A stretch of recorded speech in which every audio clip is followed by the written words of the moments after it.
Well, a very good morning. My name is Jaga Nssf. It's another lovely day. It is the first day of this month of June in this year 2021. Now we're done with the 5 months. We are now in the month that brings us into at the mid of the year. Welcome to GMU Extra here on UBC TV today, and thank you so much for choosing to be with us.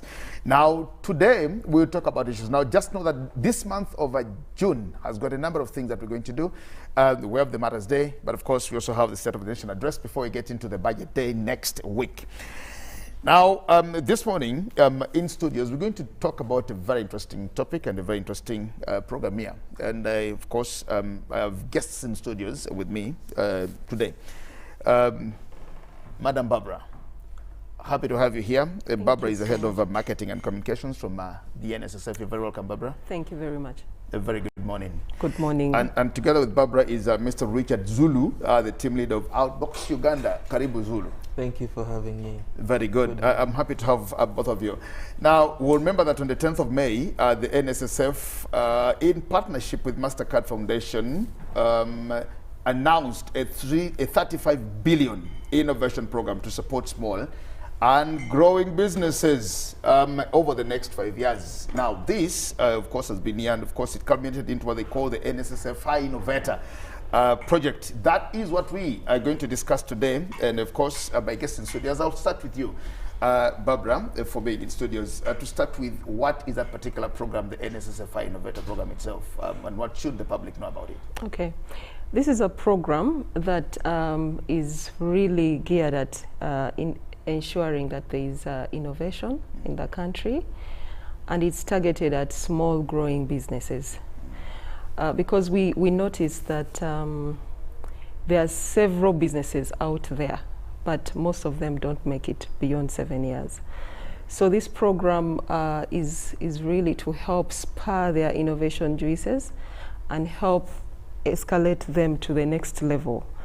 So it's mainly really focused at the needs of these small businesses. Most of the businesses don't have governance structures. Most of them don't have business plans.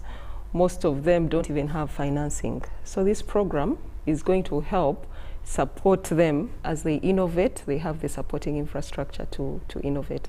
So is that the reason why you started the fund itself, the program itself?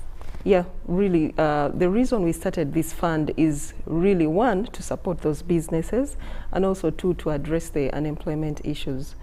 You realize that during our Career Expo, we, of course, interface with so many youth across several campuses in the country.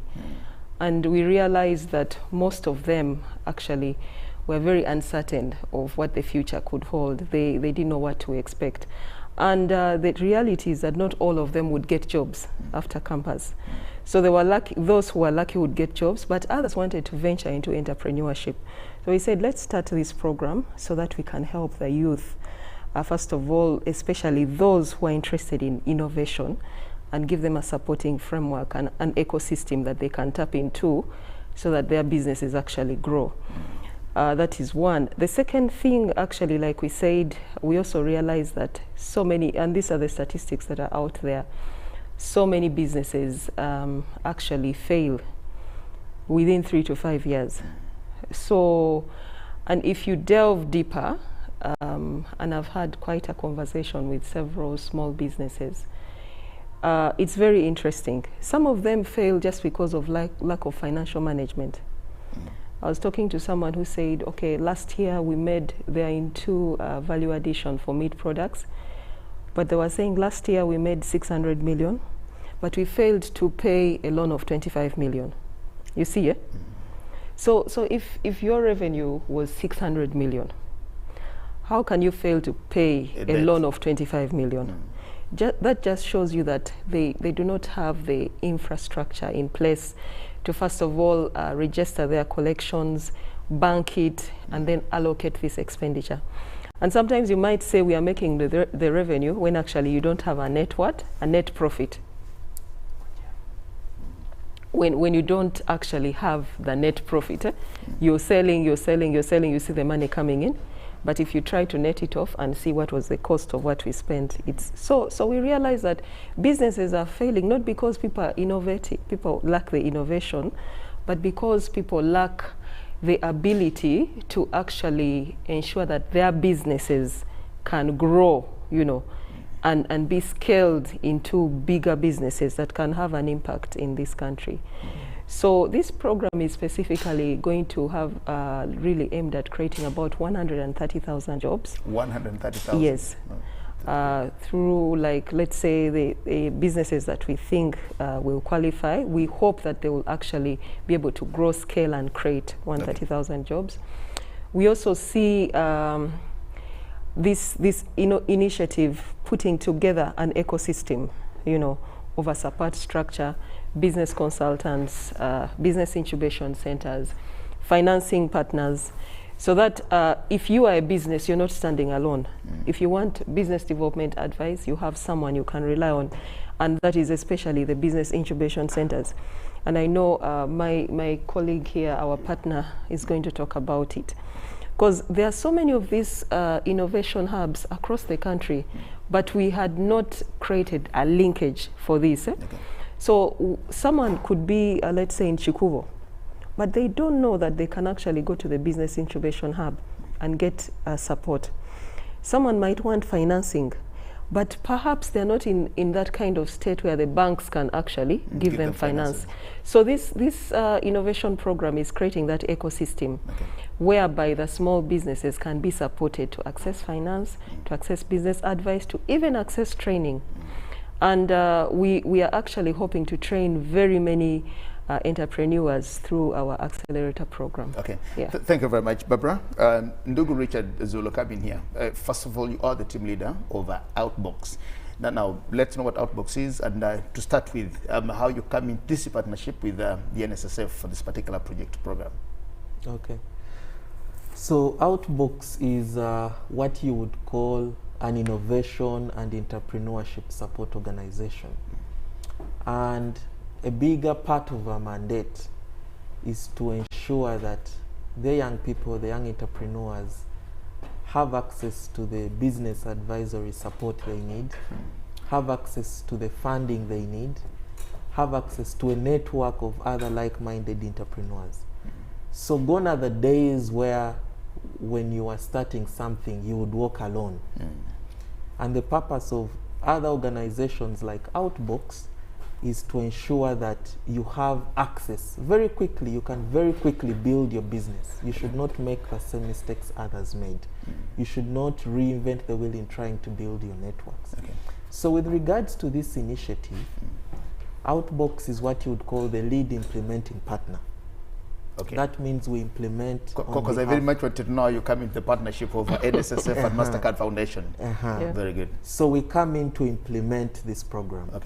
But behind us, we also have other innovation and entrepreneurship support organizations that we are working with so that we can effectively support.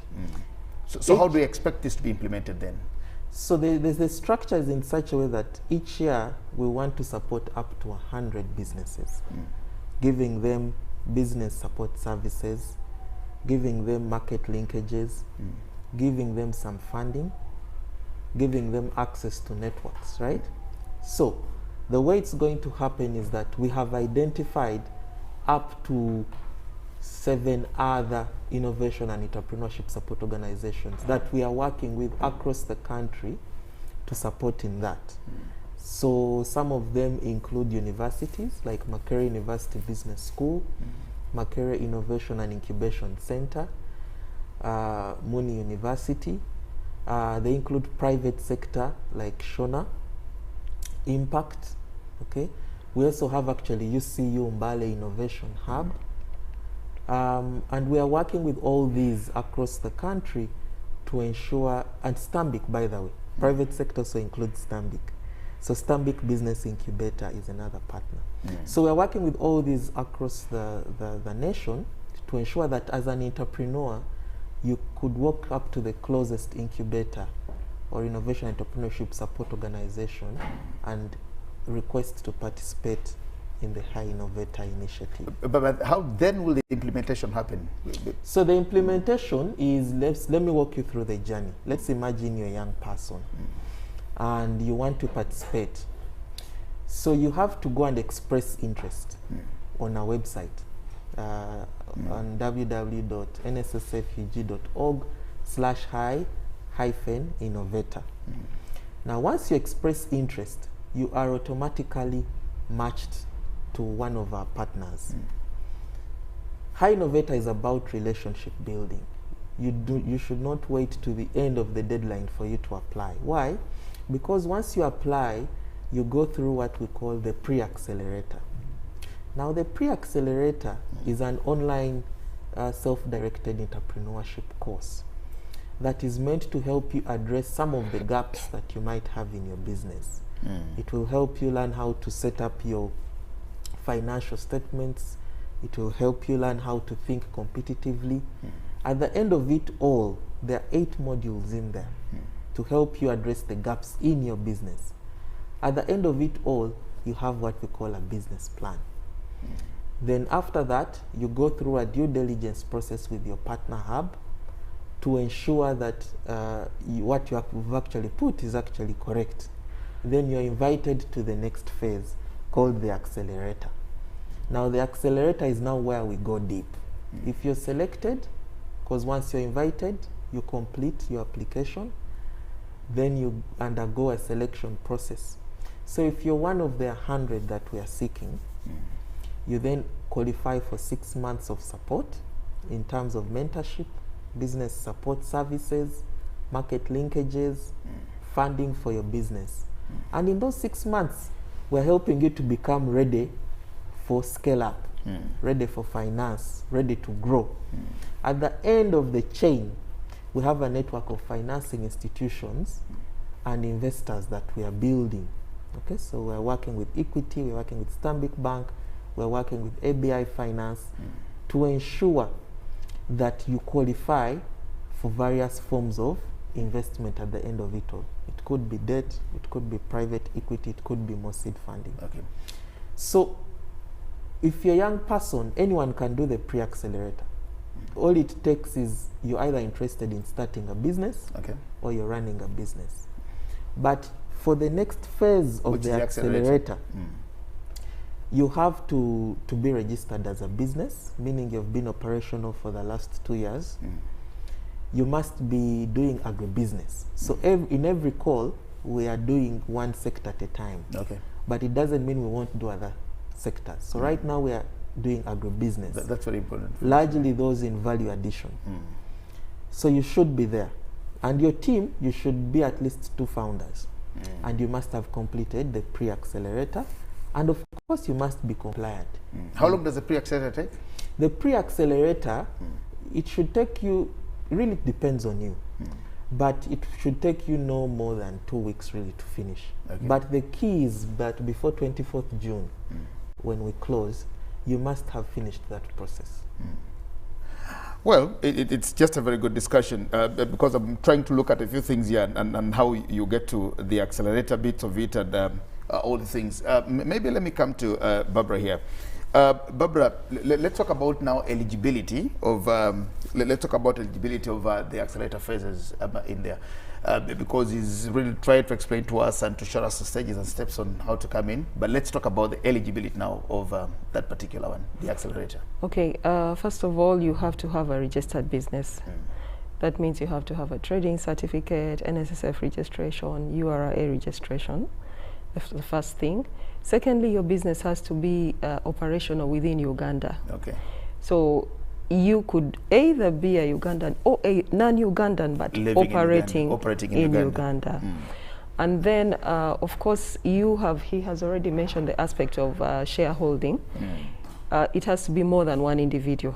At least you have to be 3 partners within the business. And of course, once your business is registered, and then it has to be a growing, you can't just wake up today and then register your business like the 3 of us, we get up and say there's this opportunity, register a business and then go for the accelerator program. At least the business should have been in operation for at least more than 2 years, so that we know that this business is a growing business. Time also is one of those indicators of sustainability. So really, in a nutshell, that is what it is. Just simple requirements. Your business is growing, it's operational, you're more than 3 partners, you're within the country, and you're officially registered. How long will the innovation cycle take, Zulu? So so we launched on 11th May. So we created 45 days for this application window for it to complete the pre-accelerator. Then between when we launched and when we shall select the final teams to go into the accelerator, we see ourselves taking 90 days. Then in terms of you receiving support, we want to be with you for 6 months. 6 intensive months of preparing you to become investment ready, preparing your organization for growth.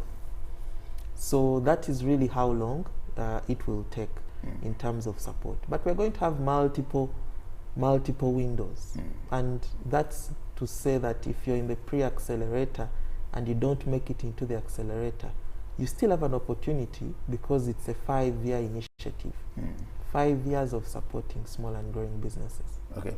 How about the participating businesses?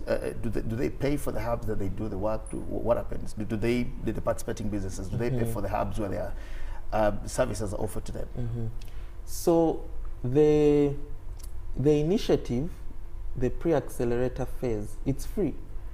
You need a phone or a laptop to do it. If you don't have one, the partner to whom we've linked you can help you access their infrastructure so that you have an opportunity. That means if they have computers and where to sit to access the material, it's okay, because when you access, you can download and read on your own.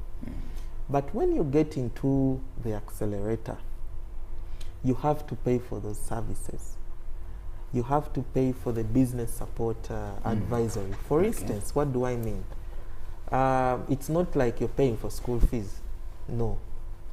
What I mean is, let's assume you've joined, and part of our analysis shows that your financial management or your record keeping needs some support.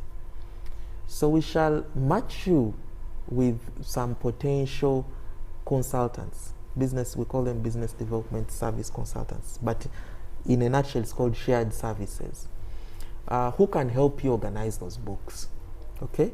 And then you will utilize their services at a cost for them to help you organize those books. So it's on demand. It depends on your needs in terms of what is required to get your business to the next stage. And the good thing is you'll have funding. You'll have funding, and that funding will definitely help buffer you in terms of preparing your business. Because as an entrepreneur, you can't be the lawyer, you're the accountant, you're the HR. It's impossible. So we want businesses to adopt that mindset of utilizing services and utilizing skill sets when required. Barbara, talk about the funder, and also need to know whether there is some, whether there is a ceiling to how much a particular business gets. Do I get all the money that I want, or there is a ceiling of you can't go beyond this for whatever innovation that you have? Okay, thank you. In the beginning, we said Nssf and MasterCard have put together a fund of 35 billion. So what is going to happen is every year, 100 businesses will qualify for $20,000 each. So that is really the ceiling. And that is the stage that he was talking about, that when you have gone through this phase 1, now phase 2, you qualify for that funding. And it's actually funding that is really given to you to help you grow your business. After that, the funding, the additional funding that you may require will come in from the financial banks at the tail end. So let's say perhaps you are into value addition, and according to your business model. Business that you talk about exactly. now. So let's take an example of someone with a milling plant. maybe they don't actually have the maize mill machine that they require. So and maybe they've just been buying maize and maybe adding some value to it. Now, during this time, this $20,000 could help them to put up some equipment in place. But now, if they want to scale up, and let's say they are targeting to ensure that their business goes beyond East Africa, to let's say maybe even Africa, and they say, no, we really want to make sure that we supply processed maize meal across the continent, then that calls for additional financing. And based on what they have been able to accomplish with the 20,000, the banks can come in and then extend additional financing to them to scale up their businesses. And of course, at the point of scale up, that is when additional support is required in terms of technical advice.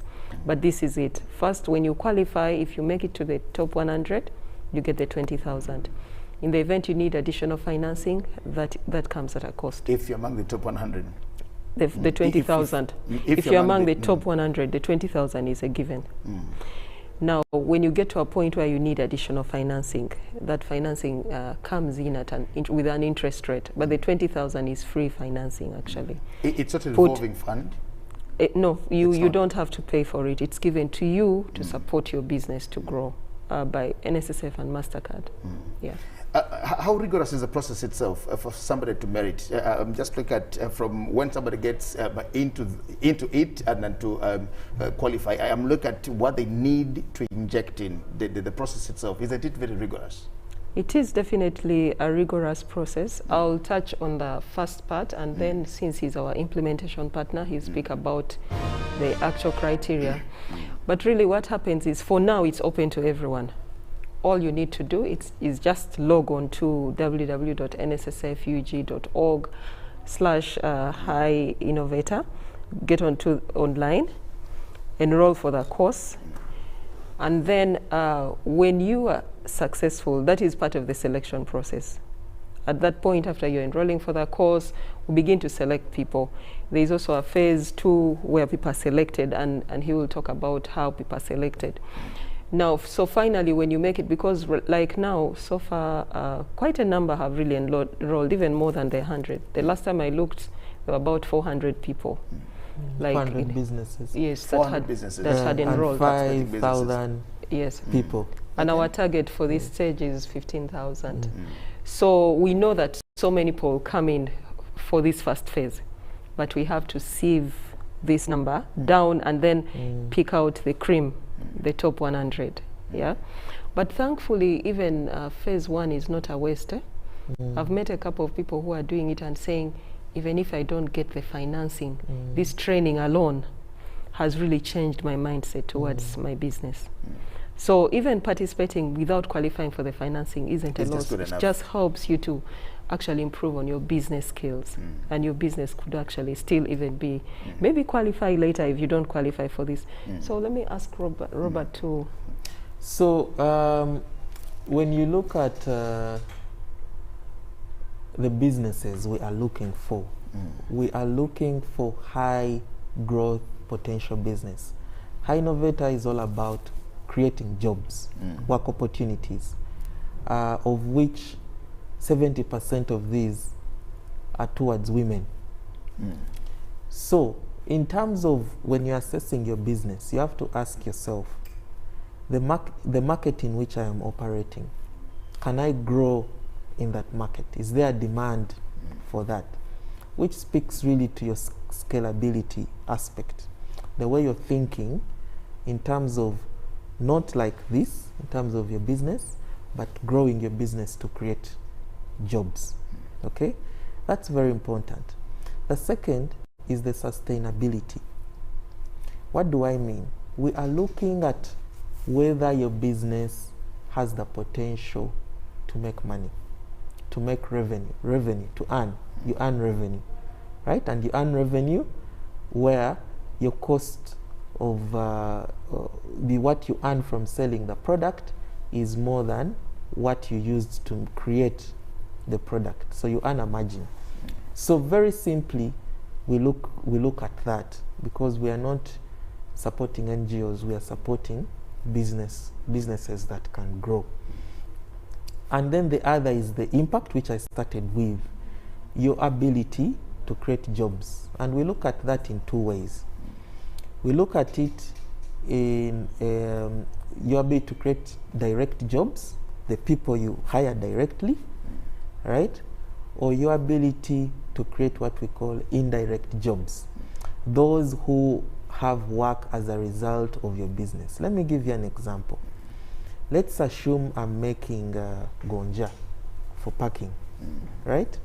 And I'm crucibles, and I'm selling it in a supermarket somewhere, or my simple retail shop near my home or my district.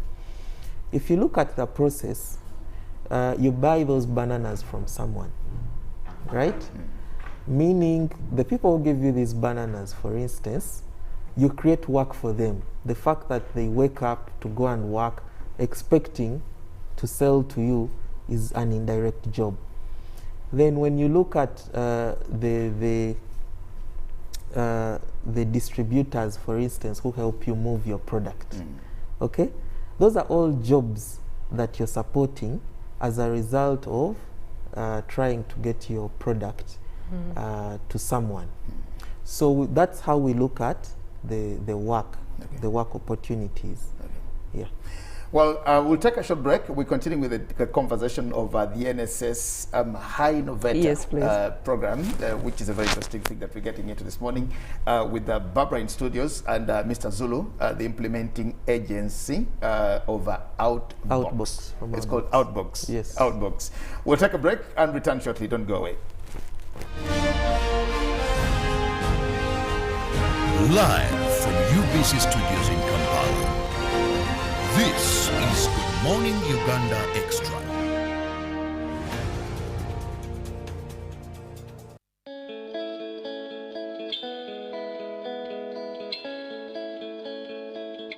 IFRIS offers a 360-degree view of a person's business with services such as digital bookkeeping and tracking of business transactions. Uganda Revenue Authority, developing Uganda together.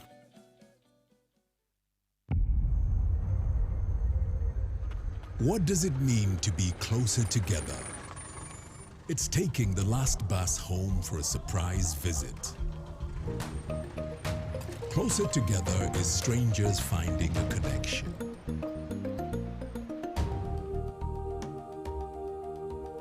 It's bringing home something much more than a box. It's the warmth of home, or the beginning of something new.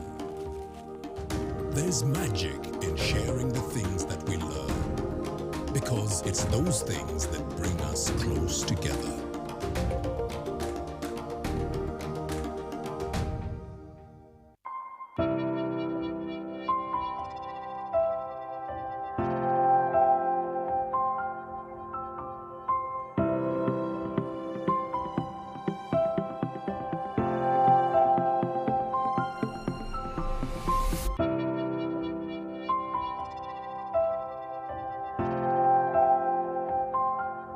Echa COVID-19 chijja kugwa. If we get vaccinated now, observe social distancing, wear masks properly, sanitize or wash our hands with soap and water regularly. Together we can defeat this enemy.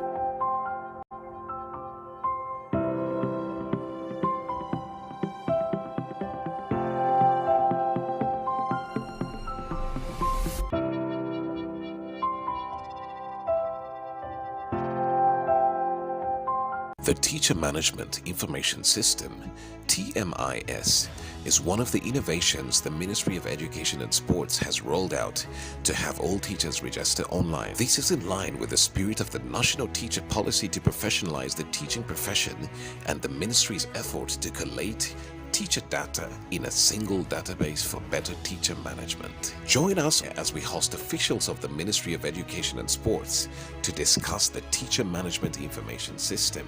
The show is sponsored by the United Nations Education, Scientific and Cultural Organization, UNESCO, under the Norwegian Teacher Initiative in collaboration with the Ministry of Education and Sports.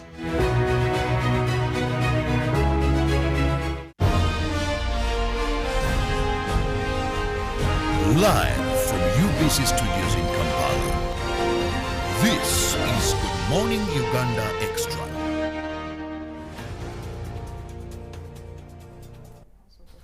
Welcome back from that short break, and of course we also are getting some news coming in here that General Edward Katumba Mala has been shot. He's alive and rushed to hospital. It is what is now flying in and about on social media. Videos and still pictures are now rotating around.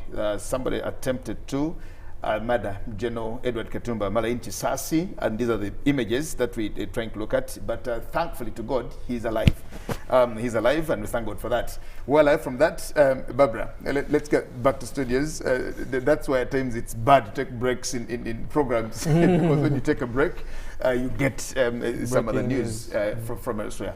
Barbara, I just hope you're okay. The general is fine. I am praying for him. But well, we thank God that he's alive. Yes. You are talking, and just something came to my mind when you're telling us on how these projects work. And first of all, just revealing that you have about 400. You said 400 companies. So far, yes. So far, and yes, that have come in. And the question here would be: is the process free of political patronage? That the top 100 are really the top 100?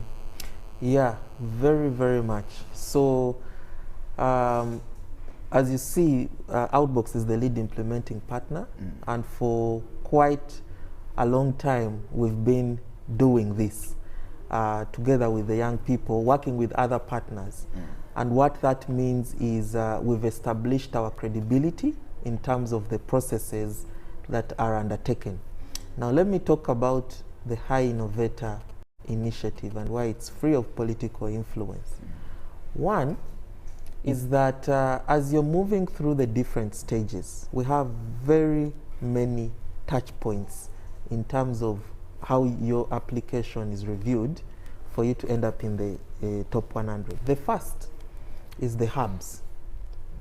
Once you complete the pre-accelerator phase, you undergo a due diligence. Is what you're presenting the right information? Do you actually do what you've said you do? Then you're recommended, right? So when you're recommended, you're invited to apply into the accelerator. After that application, we have an independent review team that comes up with a long list of the most promising proposals that we've received. Thereafter, you're forwarded to what we call an independent advisory panel. This independent advisory panel reviews these proposals and comes up with the top 100. Still, even if you're in the top 100, you undergo another due diligence to further verify. Again, the hubs come in. They verify the information you have given us. But on top of that, we undertake a process to understand what your needs might be. So that then you're able to get into a contract with us and then receive the support that's required based on your unique needs. The last check that we have is the terms and conditions. So part of those terms and conditions do not allow anyone involved in the design, the promotion of this initiative, including employees of the implementing partners and their immediate family, to participate in the initiative. So we've put very stringent checks and balances that involve independent parties to ensure that if you really deserve to win or to join the initiative, you definitely have an opportunity. But Barbara, I think it's explained it very well there, yes. and making sure that it's free of political patronage. Yes. Because I was worried about that. How about corruption itself? In Uganda, we have a tendency of going through the processes and say, we are procuring for this. And you go through all the PPDA rigors. And after everything has been done, you're qualified for the contract or anything, then somebody runs to the IGG and says, no, Barbara Limited flouted this and that and that and that. And the IGG comes in to possibly say, no, Barbara, please wait, let's go back. Before you issue this to Barbara, then let's get back to, and then, you know, we are expecting a service, the program is tarried, delayed, and all these things too. So for the political patronage, I think is talked about it very well. How about corruption itself in that particular process? I am looking at Ugandans who we actually know very well, that you're qualifying 200, you're qualifying 100 yes. in innovations or whatever that is, and every one of them is going with this money. And I'm looking at a very independent Jagenda, very moral Jagenda, and very a man of integrity and all the things that actually Jagenda will say, Barbara, you merit. And Richard, you actually merit without Jagenda having anything in there. I'm only looking at that. Whether you've also put something into that. Yeah, of course. Nssf, first of all, has really been working at this for close to 3 years now in the background. The reason why we've been really working at this for long is to ensure that we have the right policies, procedures, and partners to implement this program. So we have looked at the whole process from the point of onboarding businesses to the point of training them and ensuring that they qualify for funding. And each of this, each step really we've looked and said, fine, so how do people get into this? And because of that, we had even to build an IT system, a platform where these people can log into. Because we said this has to be independent. You don't have to write to someone who might sit on your application. It has to be seamless. So there's a platform that we've built specifically for that. So that, first of all, the point of onboarding, there is no one who can say it was a corrupt process. It's straight through. So the training also, as soon as anyone, even yourself now, you can just log on, register your business if it is in existence, and then immediately you'll start training. So there is no hurdle in there. As soon as you register for this program, it's seamless. You start off the training. And it's within, really, since we launched to the closure date, those are 45 days. That's enough time for any person. And this information is available everywhere. So now at that point, at the tail end there, he has mentioned a list of business incubation centers. And if you just walk into any of them, you'll realize that there is a group of people already being trained. So this is whereby the capacity building comes in. And then the panel of judges that he has talked about are made up of credible business people in this country, not just Nssf staff. Those will also be part of them. But we have credible people who have made it in business, who are able to say, okay, this is a great idea, this is not. So the whole process really is free of biases. And so at the point of, even when they do that field check on you, it's really to validate whether what you said, you know, sometimes someone can paint a very rosy picture. But when you go down to check, you actually find that there's nothing on the ground. So this also has, we've looked at the whole process and ensured that actually it is a transparent process. So the corruption will not really flourish in this process.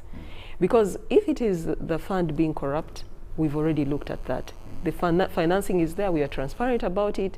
We've said we've put aside this amount of money. And this is going to be it's a public process. It's going to be announced, it has already been communicated. If it is the people who are participating, the incubation hubs, there is really no room for them, because these people are logging in by themselves and doing the courses themselves, you see. So the point of actually now, if you have about 20 people in a panel of judges, really, and these are credible people in this country who are successful at businesses, the possibility of them going to look for, you know, their own people and saying, and a kickback really is really very minimal, because you're talking $20,000, the dollar is about 3.5, that's 70 million. If you're a successful businessman, one of our panel members is actually worth billions of Uganda shillings. So that's one of them that I know, and credible people. You know, he has started an enterprise of incubation hub. So what is the motivation in a 7 million, 3 million shillings, you know, kickback? Eh? So we've looked at all this, and we are very confident in the process that we've put in place, that corruption will not flourish in this. If I may add to Yes. the checks and balances, also going down to the young people, their checks and balances. And the way they work is, if you qualify for funding and we undertake that due diligence process, we identify what are your critical needs. ABC, I need to set up good financial records, for instance. I need to do better branding, and name it. You then come up with a budget around the money that you're going to be given, with very clear milestones and deliverables. Now, we are doing what we call milestone-based funding. So we identify a first set of milestones, and you receive your funding based on those milestones. Once you implement and say, I've now finished these milestones, we then verify and validate. Did you actually do what you say to do? Where's the evidence, and how did this affect you? If you didn't meet those milestones, we then ask why. Why is there a variance between what you said and what you're actually doing? Now, all this also includes financial reporting. So we are able to look at your financial records that show how you are utilizing the money. If, for instance, your first disbursement was, let me say, 30 million, and you withdrew all of it at once, that already is a red flag. Why would you withdraw 30 million in cash? And where did it go in one day? You get? Yeah. That's a lot of money to spend in one day, right? And so for us, there are all those indicators. And of course, if you're found to be misusing the money, that's an automatic disqualification. And we ask for a refund. Where's the money utilized? Because there are other businesses that are serious. You do that, you come back and claim your money. Your misused money. Why would you misuse the money in your business? Why? Yes, so you have to come with a mindset of accountability. And that's why, as an entrepreneur, you or just because it's not a revolving fund, it doesn't mean that when you're given $20,000, then you just disappear, go do whatever you want to do. You have to account. Reporting back. Yes. No, you don't disappear. So you follow them up, especially now you, Outbox, you follow them up. Yes. Until when?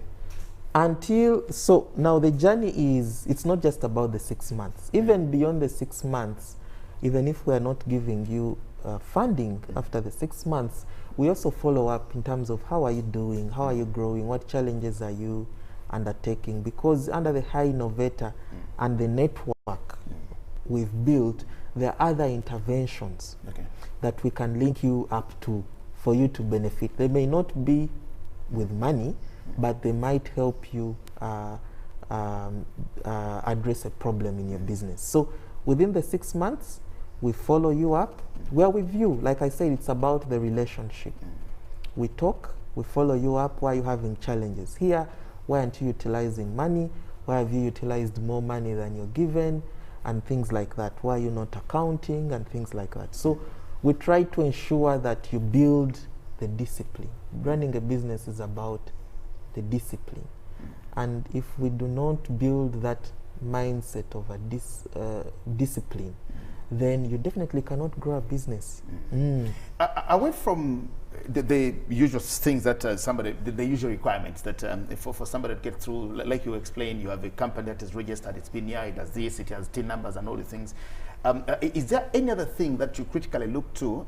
Because I'm looking at task coming, it is not agribusiness that we talk about, and you are in there, here, you know, we are all into virtually the same things, and then trying to see how to scramble for this money and maybe support or so.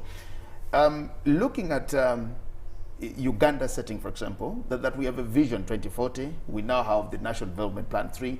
We are also implementing SDGs in this particular decade. We're also implementing the East African agenda, quite a number of things. Do you look into some of these, that because we know that innovation is intended to produce a solution to whatever problem that there may be?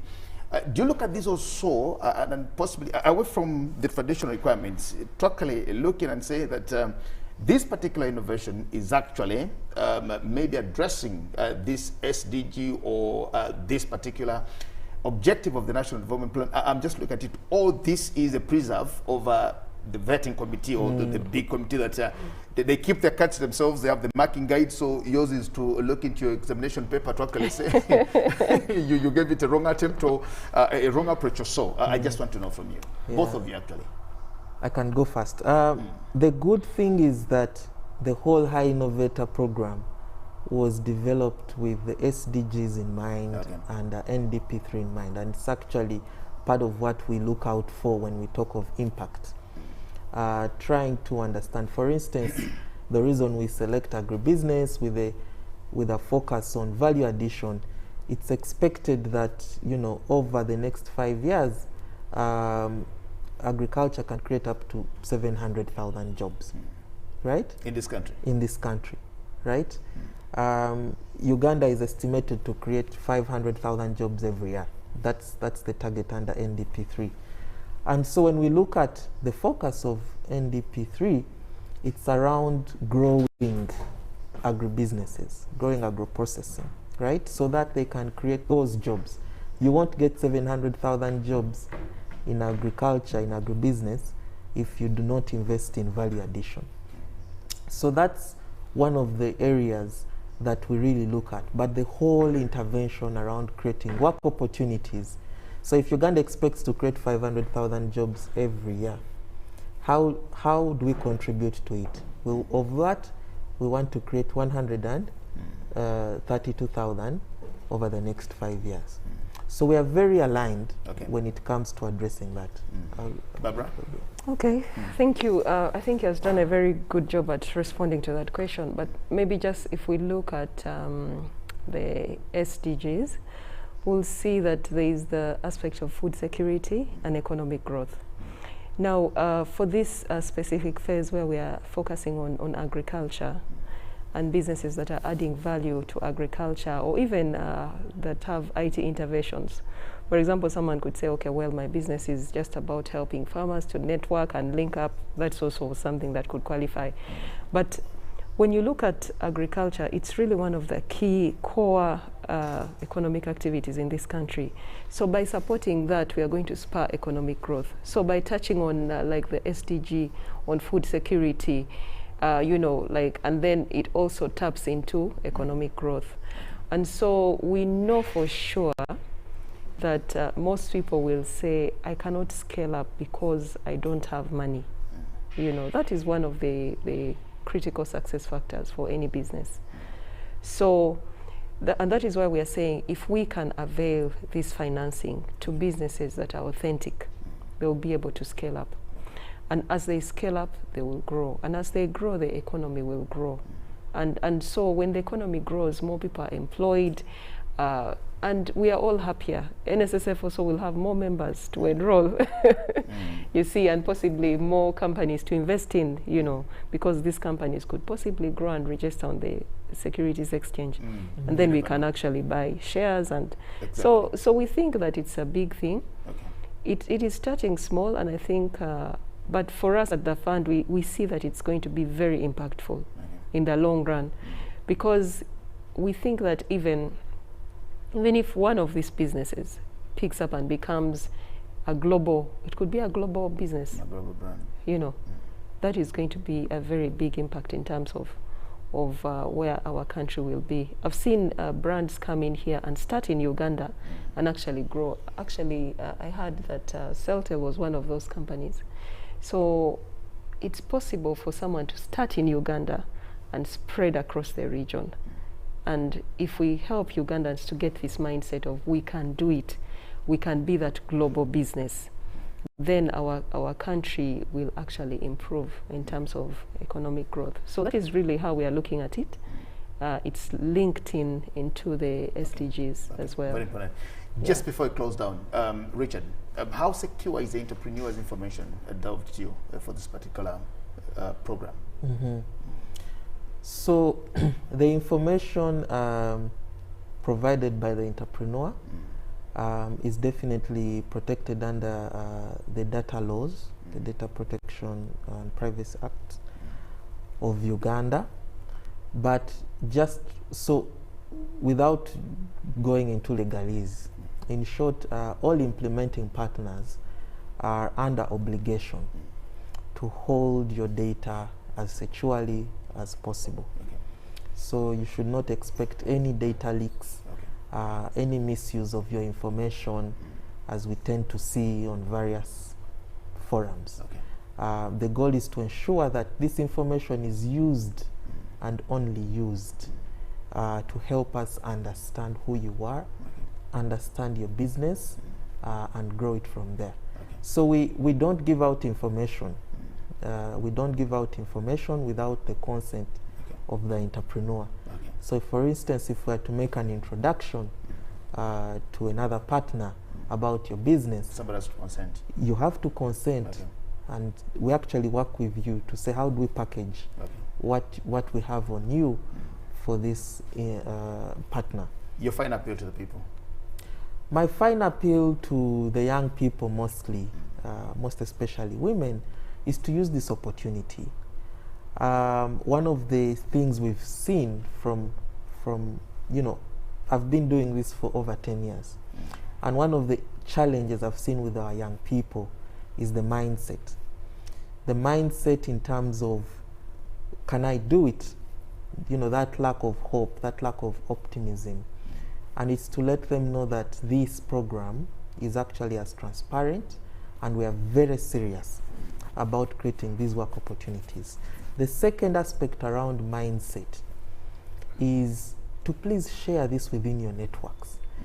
If you've come across an opportunity like this and you can tell another young person, please do. It should not take money for you to pass on an opportunity to another young person, but we have to work together to actually build our country. And the partners we are working with, Nssf, MasterCard Foundation, other business incubation centers or hubs as we call them, and financing institutions are believing in this. It is very, very hard to find institutions that believe in businesses when they are young. And for me, my appeal to the young people, because we represent them, is we have to prove that we actually have serious entrepreneurs, we actually have businesses that can grow. Okay. So I appeal to them to visit the website, Very important. nssfug.org/hi-innovator. Okay. Thank you so much, Zulu. Finally, from you, Barbara, your final appeal in just 1 minute. Thank you so much. It's really been nice talking about this program. This is a big opportunity for any person with a small growing business in this country. Get online now. Just get online, www.nssfug.org/hi-innovator. Get online now, register for this Accelerator program, and you could be the one business that would qualify for this money. Exactly. Don't miss out on this opportunity. Don't regret and say, why didn't I do it? This is your opportunity. This is your moment.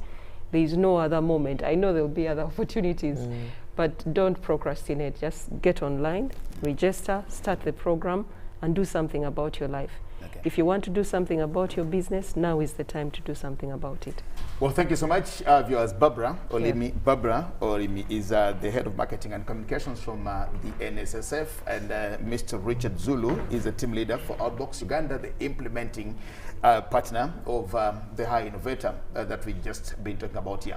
We want to thank you so much. My name is Jagana Semakola Zuksoka, and just letting you that we're going to give you the second, well, I was told earlier on that I would have the second round of the Women's League, but that is not going to come your way now. I just thanking you and wishing you all the best for today. For God and my country, stay blessed as we continue inspiring Uganda. We'll talk again tomorrow on a GMU Extra. Good morning. Thank you. Live from UBC Studios in Kampala, this is Good Morning Uganda Extra.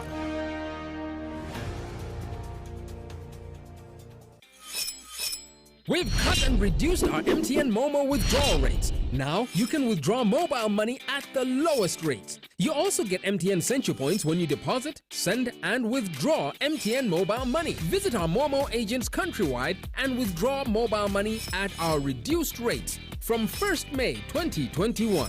Everywhere you go, MTN.